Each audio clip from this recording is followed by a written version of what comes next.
É Grime que fala, né?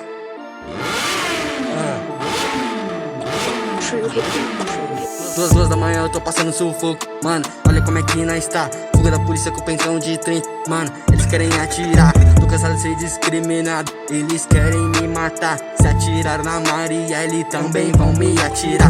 Nossa vida nunca foi fácil. Tô tá na hora de se preparar. Mesmo assim não esqueci os 80 tiros dos militar. Estado vive disso, eles nunca vão parar. Quanto mais um preto morto, mais ainda vão ganhar. Não adianta tentar, eles nunca vão parar. No protesto, mãos ao alto, dão tiro de borracha. Eles querem me RG, eles querem me matar. Matam preto todo dia a troco de nada. Eles querem me RG, eles querem me matar. Matam preto todo dia a troco de nada. A troco de nada. Hoje eu enriqueci, tô mais rico que seu pai. Foda-se esse sistema, ele não me satisfaz. Hoje eu enriqueci, tô mais rico que seu pai, porra.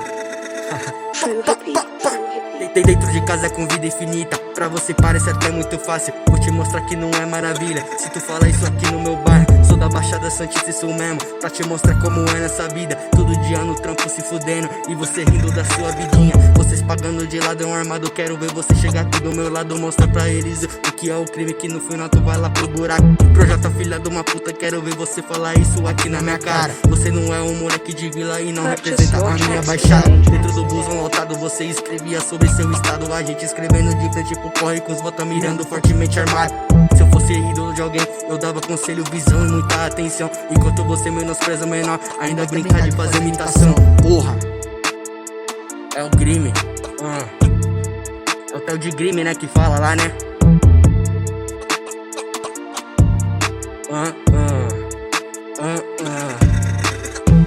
Sabe, igual no boxe, né? Sim. Se o lutador que é campeão não quiser lutar com você, ele não luta. Ele não luta, né? Ele não luta. Ele que decide se ele te dá ou não a luta, tá ligado? E tipo, putz, mano, você teve sua chance. Você desperdiçou.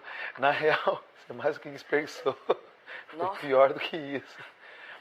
Então não vai ter segunda chance. Foi essa.